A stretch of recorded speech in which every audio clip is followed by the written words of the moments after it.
इसके अलावा एक problem I apart from this.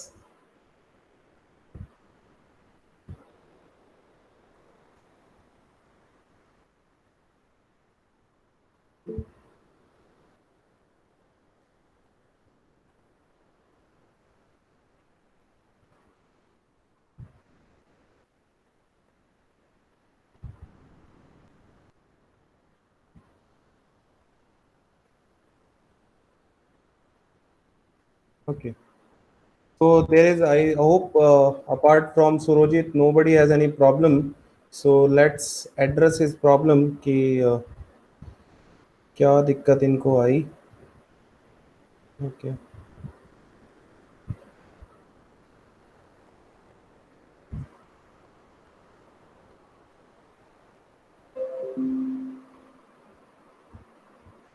I hope it is visible to all.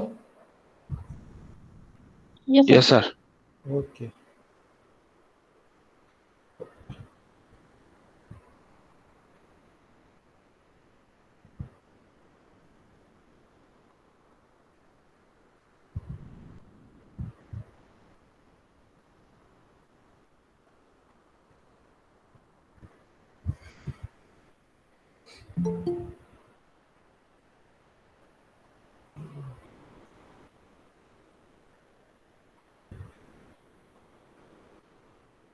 Okay, so I think we can start now. I mean, most of the students are there in the class, so start. Okay, right. So now the thing is कि Surojit set कि M cube minus M कितनी बार लिखना है sir, ये problem आ रही है. तो this is what the thing. Surojit, जो क्वेश्चन कल हमने लास्ट किया था उसी में बता दूं ये चीज, या आपने कोई और क्वेश्चन किया ओके तो आप पूछना ओके चाह सर, रहे हैं? आप सच्ची में बता दो, वो एक्चुअली लेट ज्वाइन किया था इसलिए ये दिक्कत आ रही। कोई बात नहीं, कोई बात नहीं. Okay, right.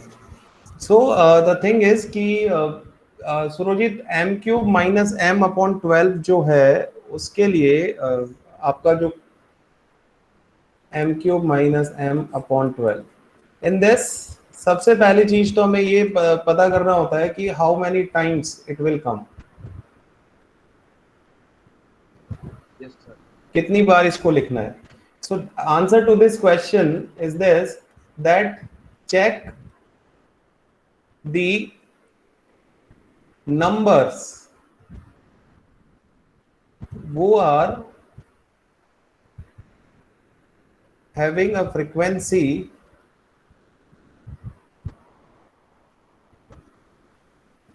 more than 1. अब इसका मतलब क्या हुआ? Having a frequency more than 1 का मीनिंग ये हुआ दैट मोर देन 1, या दैट आप सिंपल लैंग्वेज में समझें तो आपको वो नंबर सारे चेक करने हैं जो एक से ज्यादा बार आ रहे हैं, including X and Y.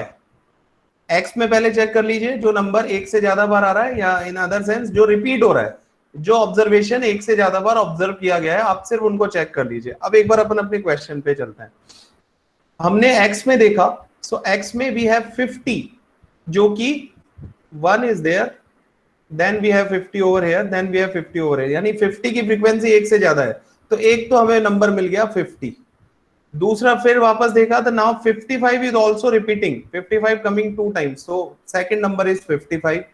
Third number आपने देखा 65, जो कि अगेन दो बार आ रहा था, सो 65 हो गया. नाउ एक्स में कोई भी नंबर ऐसा नहीं है जो रिपीट हो रहा हो. 50 आपने ले लिया, 55 ले लिया, यस 65 सर। ले लिया, सो ये काम खत्म. देन आप y में चेक करिए, y में चेक किया तो 110 जो है इट इज रिपीटिंग, दो बार आ रहा था, कितनी बार भी आ रहा है उससे अभी हमें मतलब नहीं है, जो भी नंबर एक से ज्यादा बार आ रहा है आप उसको बस लिखते जाइए. तो हमने y से 110 लिख लिया. देन 115 भी ऐसा था जो 3 टाइम्स आ रहा था, तो उसको भी लिख लिया. इसके अलावा कोई और नंबर नहीं है जो रिपीट हो रहा था x और y दोनों में. तो देयर आर 5 नंबर्स वो वर देयर जिनकी फ्रीक्वेंसी एक से ज्यादा थी, या जिनका ऑब्जर्वेशन जो है वो एक से ज्यादा बार किया गया, जिनको मोर देन 1 टाइम ऑब्जर्व किया गया. तो ये 5 आइटम्स ऐसे हैं जिनकी फ्रीक्वेंसी एक से ज्यादा है. जो एक से ज्यादा बार उस डेटा में गिवन है, जो रिपीट हो रहे हैं, किसी भी लैंग्वेज में आप समझ सकते हो, किसी भी तरह से आप समझ सकते हो।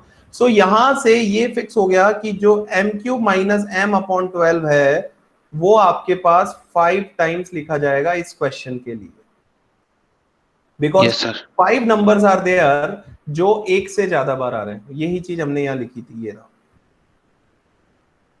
that m³ minus m upon 12 will come 5 times in the formula for this particular problem, for this particular question. Clear? Yes sir. अब सेकंड चीज कि m क्या होगा।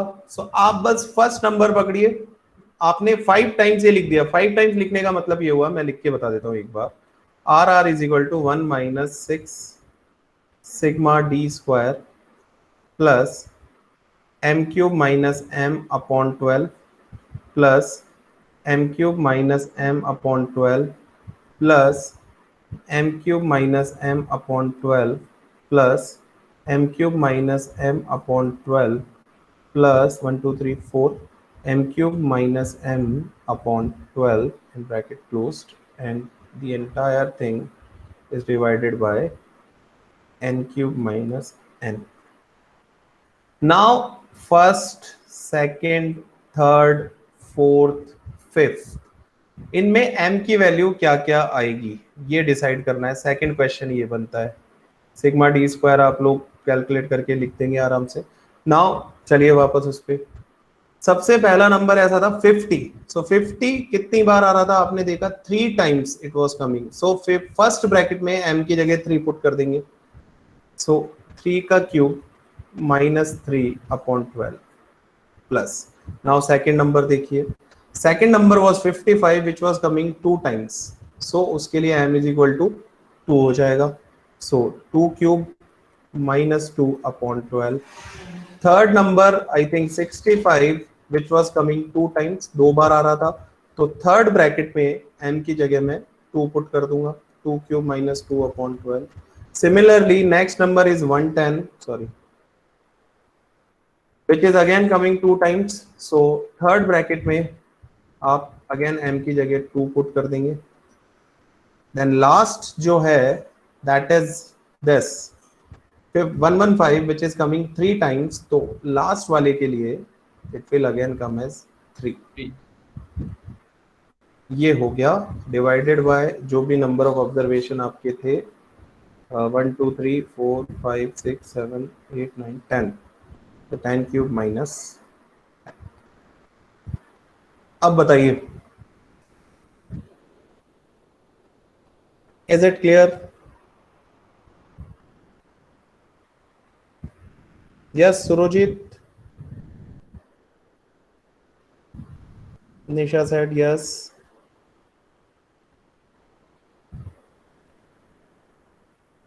Surjit can you hear me बेटा, आवाज आ रही है?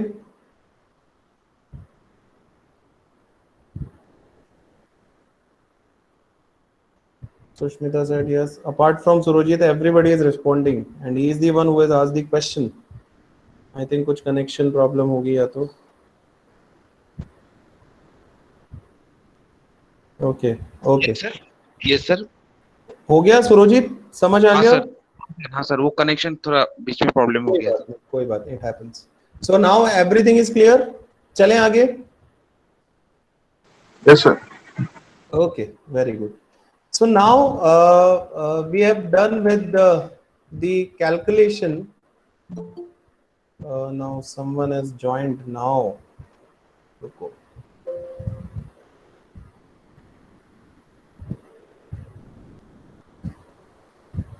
योगेश टाइम पे आया करो बेटा।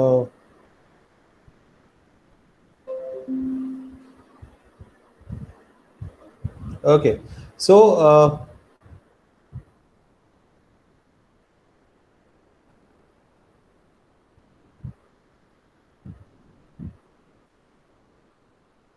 so we have done with the calculation of correlation coefficient. कौन कौन से मेथड किए हमने? Sir, Cartesian correlation efficient. First was Carl Pearson, correlation coefficient, and second is rank Spearman's rank correlation, है ना? Now Spearman rank correlation में आप ध्यान रखना, there are two formulas. One is when numbers are not repetitive, not equal or repetitive, and when there are numbers which are equal.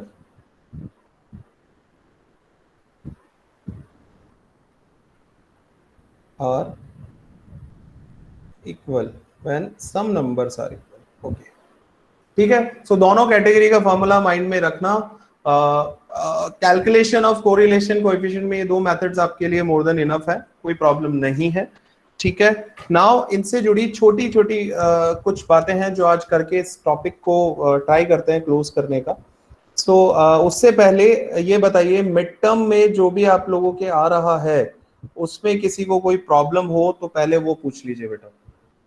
Mid term से related कोई भी doubt हो, I would really be happy to solve that, क्योंकि today we are meeting for the last time before mid term. क्योंकि Monday से ही है ना आप लोगों के, पता है ना सबको? Yes sir. Yes sir. Okay, date sheet पता है, टाइम टेबल आ गया सबके पास में? Yes sir. ओके, सो उससे रिलेटेड जो भी किसी को प्रॉब्लम हो किसी टॉपिक में या सिलेबस में किसी को प्रॉब्लम हो या कोई भी रिलेटेड टू मिड टर्म हो तो पहले वो बात कर लेते हैं, then we will come on to this. Sir regarding theory वो क्या मतलब थोड़ा डिस्क्रिप्शन देना पड़ेगा या मतलब शॉर्ट में to the point? देखो, थियोरेटिकल क्वेश्चंस जब भी किसी भी न्यूमेरिकल सब्जेक्ट की आप बात करते हो, थियोरेटिकल क्वेश्चन कितने आएंगे सर, थियोरी पोर्शन कितना होगा सर, कईयों को केवल न्यूमेरिकल अच्छे लगते हैं, थियोरी अच्छी नहीं लगती. So please try to understand, without knowing the theory we can not do certain practicals. तो आपके पास में आएंगे थियोरेटिकल क्वेश्चंस होंगे, लेकिन अगर आप न्यूमेरिकली क्लियर हो उन टॉपिक्स को लेकर तो आप आराम से थियोरी वहां लिख सकते हो. whenever you are giving certain description related to any theoretical question, beta always remember you should try to quote some example. कुछ examples आप वहां पे put कर सकते हो और उन examples के through try to explain those theoretical topics, theoretical things. ठीक है, तो उस चीज का ध्यान रखो. एंड यस, theoretical questions भी आएंगे क्योंकि हमने पढ़े हैं. सो टॉपिक जैसे बेसिक्स ऑफ स्टैटिस्टिक्स, उस बेसिक्स ऑफ स्टैटिस्टिक्स में हमने बहुत सारी चीजें थियोरेटिकली पढ़ी है. So you should be have the clarity that yes ये हमने पढ़ा है तो ये थियोरेटिकल है और इसको ऐसे मुझे लिखना है, इस तरह से मुझे समझाना है. So try to be clear with that. Okay sir. और बोलिए, कल आप लोगों ने वो टेस्ट उस तरह से करके देखा था गूगल फॉर्म से? Because I am not check the responses till now. Check किया था किसी ने? Yes yes sir. हो रहा था आराम से, कोई problem? No sir. Yes sir, but submit होने में थोड़ा टाइम लगा था. वो बेटा depending on the network speed हो रहा होगा, अदरवाइज मेथड सबको क्लियर है कि इस तरह से करना है, आपको उसको सॉल्व करना है. सॉल्व आज भी हम उसी तरह से करेंगे, तो आज भी और प्रैक्टिस आप कर लेना. आज का जो आपका टेस्ट होगा वो भी मैं उसी तरह से लूंगा. तो उसको सॉल्व करना है, पीडीएफ बनानी है और उसको आप उस क्वेश्चन के नीचे आपको दिख रहा होगा ऐड फाइल का ऑप्शन, उस पे जैसे क्लिक करेंगे you can actually attach that file and send it. और आपके पास में शायद आपके सबमिशन के बाद में एक मेल वगैरह भी आ गया होगा कि that your response has been submitted. Yes sir. है ना? वो एक काइंड ऑफ अ कंफर्मेशन है आपके लिए कि हाँ मेरा जो भी मैंने भेजा है वो अब सबमिट हो गया है. ठीक है, so very good. I am really happy and glad कि आपको मतलब सब लोगों को उसमें क्लियरिटी है, and so that you will be able to give your midterms quite easily, quite comfortably. Okay, so I think there is no more problems related to midterm and the syllabus of this, so that's really good. So we can move ahead. So sir एक question है sir, बताइए. सभी exams में इसी तरह से मतलब submit करना होगा क्या आंसर? हाँ, आई मीन आप इंडिविजुअली फैकल्टी से भी पूछ लेना, but I think this is the uniform way of giving the mid terms. तो सब में इसी तरह से आपका एग्जाम होगा. Every exam will be like this because these are the common guidelines जो हमें भी यूनिवर्सिटी से प्रोवाइड की गई है. तो यस, आपका एग्जाम सभी सब्जेक्ट का इसी तरह से होगा. सर अगर सबमिट करने में थोड़ा टाइम लग जाएगा तो उससे प्रॉब्लम होगा। देखो सबमिट करने में टाइम का ये है, depends on case to case बेटा। अगर आपको लग रहा है कि आप बहुत कोशिश कर रहे हो और नहीं हो पा रहा है अभी, तो इमीडिएटली आप उन फैकल्टी को, कंसर्न फैकल्टी को रिपोर्ट कर दो, ग्रुप पे पोस्ट कर दो कि I am trying and I will be able to submit it within this time और दैट टाइम। बट वो ऐसा नहीं है कि वो कॉमन सभी लोग बोलने लग जाए कि अभी टाइम लगेगा टाइम लगेगा। Try to do it as soon as possible, yes sir. है ना। नेटवर्क एरर आ रही है तो ट्राई टू, है ना, चेंज योर पोजीशन। आप एक रूम से दूसरे रूम में आ जाइए, या छत पे जाकर कर दीजिए, सबमिट करते टाइम आप ऊपर जाकर कर दीजिए। तो इस तरह से आप नेटवर्क एरिया स्विच करोगे ना, तो आई डोंट थिंक आपको ज्यादा प्रॉब्लम्स आएगी, don't worry. Yes sir, try तो करूंगी कि टाइम पे ही करूं। कोशिश यही करना। और इनकेस आती है तो इमीडिएटली आप रिपोर्ट कर सकते हो, जो भी कंसर्न फैकल्टीज हैं, मैम को मेल कर दिया या उनको ग्रुप पे डाल दिया कि I am having some problem so please allow me, और ये जो भी है।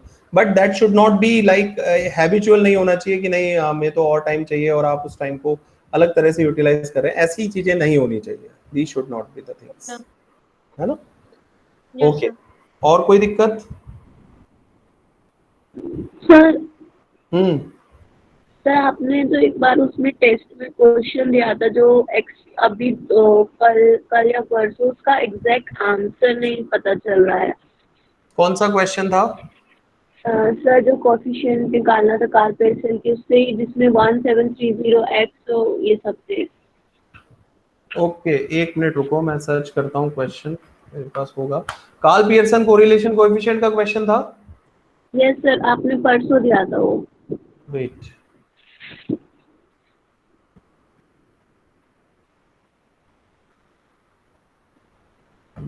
परसों डेट क्या थी? 23rd। Yes sir. 23rd का क्वेश्चन।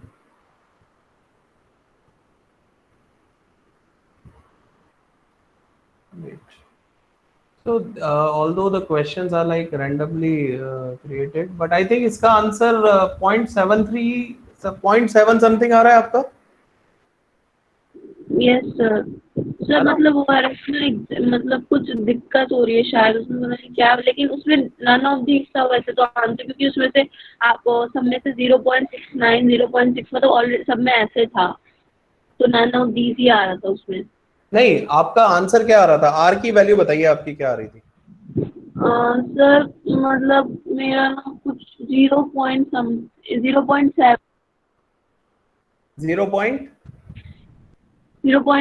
कुछ। 0.7 कुछ आ रहा था। तो इन दैट केस आप देखिए आपके ऑप्शन में आपके पास में अवेलेबल है 0.7। थर्ड ऑप्शन आपने अगर उसमें देखा होगा तो 0.73 आपका थर्ड ऑप्शन है इसमें, जैसा कि मैं देख पा रहा हूँ। सर परसों नहीं था, परसों कल था, वो तो रैंकिंग वाले में था। 19 वाले में था बेटा। कल और परसों का क्वेश्चन सेम था, मेथड अलग थे। हाँ सर, एक कल वाले में रैंकिंग वाला था और परसों वाले में आपको कोफिशिएंट वाला आर निकालना था। हाँ हाँ, वो बात सही है आपकी, लेकिन आई एम नॉट गेटिंग एक्चुअली। आप एक काम करना, आपने जो सॉल्व किया है वो मुझे एक बार भेज देना। आई ठीक है विल सर। चेक, है ना, कोई प्रॉब्लम नहीं है। हाँ, और भी कोई कुछ कह रहा था? No sir. Okay, okay. So now let us talk about the interpretation of correlation coefficient which is R. आपने R की वैल्यू तो निकाल ली, लेकिन अब उस R से हमारा मीनिंग क्या है? तो इंटरप्रिटेशन हम करते हैं उसका। और इंटरप्रिटेशन के लिए हम एक पर्टिकुलर टेक्निक, एक पर्टिकुलर टर्म काम में लेते हैं जिसको हम बोलते हैं probable error. Probable error. Now इस प्रोबेबल एरर को पहले कैलकुलेट करने का फॉर्मूला मैं यहाँ लिख रहा हूँ, 0.6745 into 1 minus r square upon root N.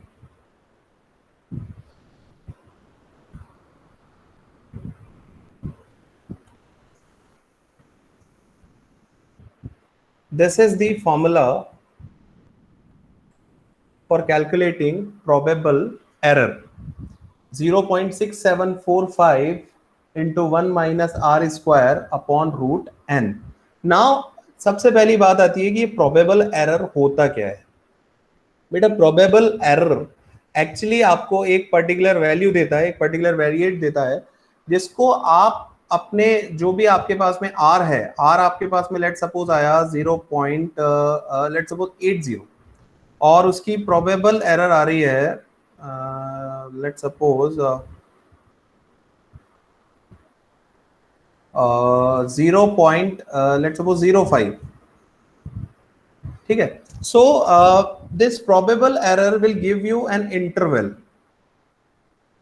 Interval कैसे कि आप इस r में इस प्रोबेबल एरर को ऐड करो और r में इस प्रोबेबल एरर को माइनस करो.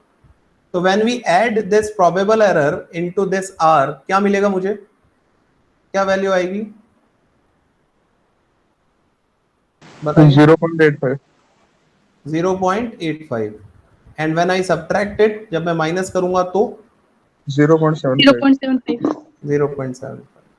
तो ये मुझे एक इंटरवल मिला 0.75, 0.85. So this probable error will give me a particular range, a particular interval कि अगर सेम तरह का कोई और डेटा मैं इसी पॉपुलेशन से उठाता हूं, पॉपुलेशन इन द सेंस जैसे हम बात करें कि हम एक जनरल स्टडी करना चाहते हैं जयपुर के डिफरेंट एरियाज की, और उनमें जाकर के मैं जो है ये देखना चाहता हूं कि किस ब्रांड का टूथपेस्ट यूज होता है या कोई भी सर्वे मैंने किया, तो उसको के लिए मैंने एक सैंपल सेलेक्ट कर लिया अलग अलग एरियाज से. ठीक है.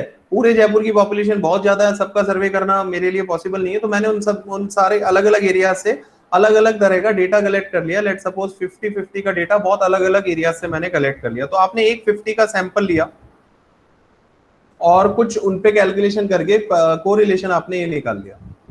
सो सेम जयपुर की पॉपुलेशन में से अगर आप कोई और, ये सैंपल नंबर 1 था, फिर आपने कोई और रैंडमली सेलेक्ट करके कोई सैंपल नंबर 2 लिया सेम पॉपुलेशन से और उसका आर आपने कैलकुलेट किया, तो वो आर इस पर्टिकुलर रेंज में आएगा. This is what probable error.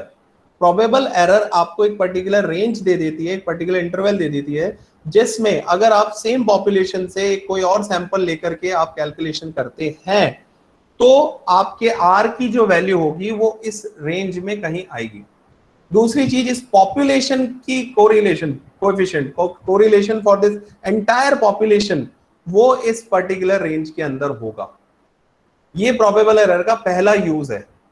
समझ आया किसी को कि प्रोबेबल एरर हम क्यों निकालते हैं? Yes, sir. ठीक है. दूसरी चीज जो सबसे इंपॉर्टेंट है कि प्रोबेबल एरर का यूज कैसे होता है, वो होता है इसको इंटरप्रिटेशन ऑफ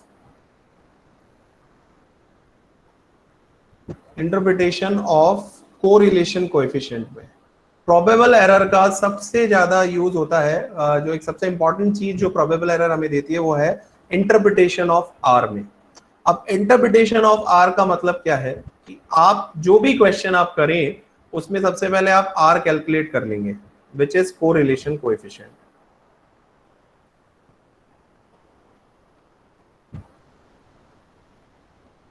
ठीक है. Now you will calculate probable error 0.6745 into 1 minus r square upon root n.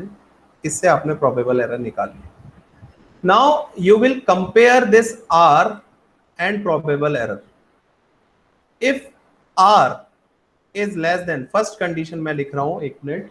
If r is less than probable error, if the value of r is less than probable error, then there is no correlation. या ये कह सकते हैं कि correlation is not at all present in those particular जो भी आपने दो वेरिएबल्स लिए हैं उनके बीच में there is no evidence of correlation. The value of r is that small कि वो नेग्लिजिबल हो जाएगा, there is no correlation. Then you compare it if r is greater than 6 into probable error, then you will say correlation is significant, मतलब present है and it is really significant, बहुत अच्छे से है उनके बीच में correlation. So you compare this r with 6 times of PE. Probable error को 6 से मल्टीप्लाई करो और आर को उससे कंपेयर करो. If r is greater than 6 time of PE you will say correlation is significant. समझ आया? Yes sir. इन दोनों पॉइंट को पढ़ने के बाद में किसी के माइंड में कोई और क्वेश्चन बन रहा है क्या? मेरे हिसाब से एक क्वेश्चन बनना चाहिए, but I want you to think.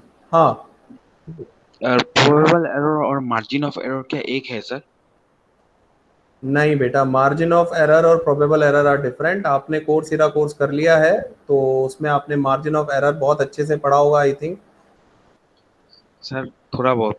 हाँ, तो ना वो चीज अलग है. वो चीज जब हम इसमें, वैसे आप लोगों के इतना नहीं है, बट हाँ दैट इज समथिंग डिफरेंट. उसका इससे कोई वो नहीं है.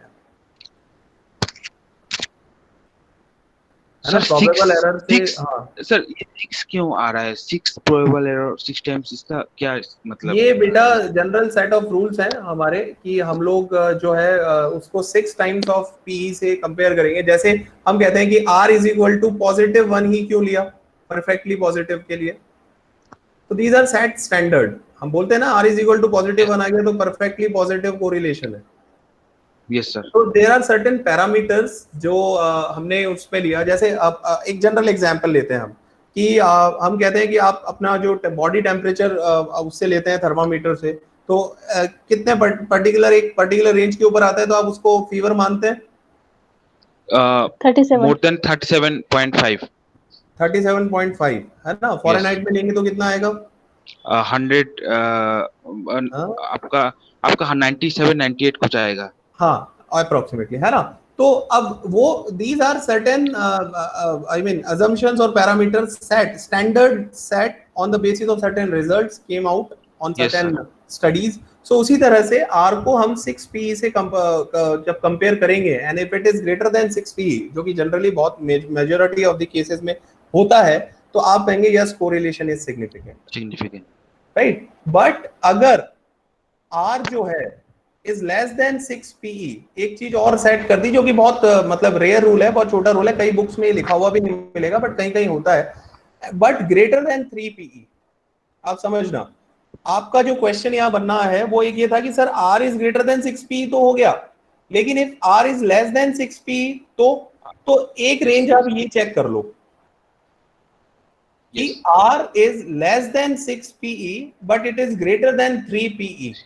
Yes sir. उस केस में क्या होगा, आप रिजल्ट देंगे कि कोरिलेशन इज प्रेजेंट.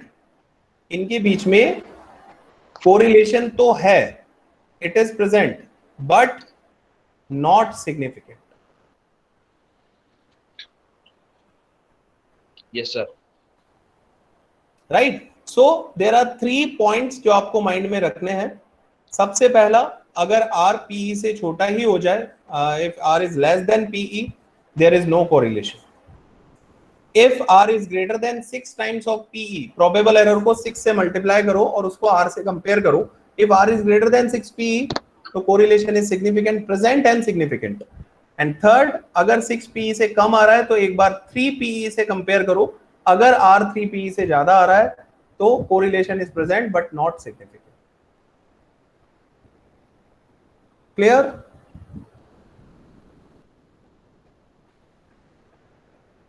सर एक बात मैं वापस लिख देता हूं. After doing the calculation in the question आपके पास में 2 चीजें होंगी. R होगा और on the basis of R आप कैलकुलेट करेंगे probable error and compare probable error and R. If R is less than probable error, no correlation. बहुत छोटा आएगा, बहुत कम आएगा, there is almost, I mean zero बोल सकते हो, no correlation.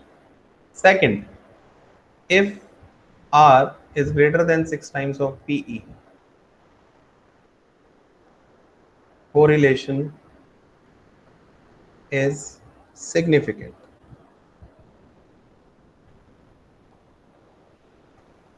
Third, if R is greater than 3 times of PE but less than 6 times of PE, correlation is present but not significant.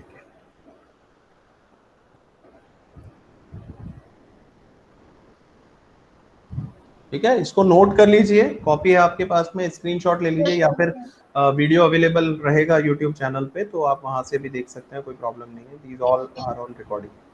ये चीज हुई अपनी इससे रिलेटेड. तो यहां से हमें एक चीज समझनी है, एक चीज माइंड में डाल लेनी है, दैट जब भी आप कोरिलेशन का क्वेश्चन आपके पास में आता है, आज के बाद, आज की क्लास से पहले तो आपको प्रोबेबल एरर पढ़ाया ही नहीं गया था, तो जो भी आपने किया ठीक है, बट आज के बाद आपको माइंड में एक चीज डाल लेनी है, क्वेश्चन में बोला जाए या नहीं, लेकिन whenever you calculate correlation coefficient, you should also calculate probable error and give the interpretation of that. आप correlation coefficient निकालने के साथ साथ उसकी probable error भी कैलकुलेट करें और उसको कंपेयर करके उससे क्या इंटरप्रिटेशन निकल रहा है, क्या रिजल्ट निकल रहा है, वो भी आप वहां पे मेंशन करें. क्लियर हो गया ये पॉइंट सबको? Yes sir. सर एक चीज, हाँ. एक चीज, जैसे सिग्निफिकेंट आपने कहा, तो सिग्निफिकेंट का मतलब आपका 0.9 से ज्यादा होगा, मतलब 0.8 0.9 से ज्यादा होगा ना सर? सी वो एक अलग चीज है, देखो वो भी मैं यहाँ मेंशन कर देता हूँ. बहुत रेयर केस में होता है, जैसे मैंने कल आपको एक वीडियो शेयर किया था, उसमें r इज इक्वल टू 1 आ गया था, +1, अगर किसी ने देखा हो तो. Now if r is clearly +1, तो आप सीधे सीधे लिख दो परफेक्टली पॉजिटिव है सर, परफेक्टली पॉजिटिव. ठीक है. If r is equal to -1, perfectly negative. अब आप कह रहे हो sir r is equal to 0.8, तो सर पॉजिटिव है और बहुत अच्छा कोरिलेशन है, very very good association between the variables. ठीक है. लेकिन एक चीज यहां पे आपने पूछी है तो याद रखना, suppose r is equal to 0.4 है and r is equal to 0.8 है, तो आप ये नहीं कह सकते कि सर यहाँ पे जो रिलेशनशिप था उसका जस्ट डबल हो गया. ये याद रखना, कोरिलेशन में this is not the right thing. Yes sir. r is equal to 0.4 और r इज इक्वल टू 0.8 दिखने में लग रहा है कि 2 से मल्टीप्लाई हो गया तो एसोसिएशन भी डबल हो गया. ऐसा बिल्कुल नहीं है, ये चीज माइंड में डाल लेना. Yes. Depending on the variables, कई बार r इज इक्वल टू 0.4 भी एक अच्छा कोरिलेशन दे देता है, और 0.8 को उसका डबल माना जाए, ये बिल्कुल भी सही बात नहीं है स्टैटिस्टिकल. और सर एक चीज, लॉगरिथम लेने से क्या कोरिलेशन इंप्रूव हो सकता है क्या सर? कोई पॉसिबिलिटीज है क्या सर उसमें? मतलब आप लॉग लेने से रिलेशन में, तो क्या कोरिलेशन क्या कुछ इंप्रूव हो सकता है क्या? लॉग कैसे, किसका लॉग लोगे आप सर? वो वेरिएबल्स का. बेटा लॉग लेकर तो हम ज्योमेट्रिक मीन की कैलकुलेशन करता है. Okay sir. Log eighty log से तो ओके सर. है ना, इसमें कोई ऐसा नहीं है. आपका मतलब शायद क्वेश्चन या तो मैं समझ नहीं पा रहा हूँ, तो कोई क्वेश्चन आपने ऐसा कुछ देखा हो या कहीं लिखा हुआ आपने कुछ देखा हो तो एक बार बताना, तो then will discuss. Okay sir, no problem sir. Okay. So इसमें किसी को कोई प्रॉब्लम यहाँ तक, because this is the last class of correlation. Correlation से रिलेटेड जो भी आप लोगों के माइंड में कोई डाउट हो उसको क्लियर कर लीजिए, अभी हमारे पास में टाइम है. कोई भी छोटा मोटा बड़ा शुरू से लेके एंड तक, कोरिलेशन जब से स्टार्ट हुआ है तब से लेके अब तक कोई प्रॉब्लम किसी को हो तो बता दीजिए. Nisha said no sir. Surjit sir no doubt. Okay.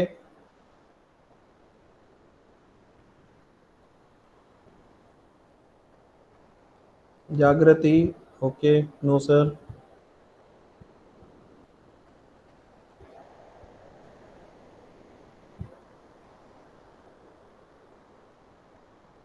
Right. Where are other people? Yogesh, Deepak, no one is there. They left. हो गया होगा कोई टेक्निकल एरर, आ जाएंगे। Right, so this is the thing जो हमने यहाँ आज, this is the final topic which we need to discuss related to correlation. Next जो हमारा नेक्स्ट वीक से क्लासेस जब भी होंगी हमारी, will be doing starting the regression analysis. Regression analysis अगर आपको कोरिलेशन ढंग से समझ में आ गया, रिग्रेशन में बहुत ज़्यादा टाइम नहीं लगेगा। So will start that and will try to finish that within 2-3 classes और समथिंग। बहुत इजीली हो जाएगा, कोई प्रॉब्लम नहीं है।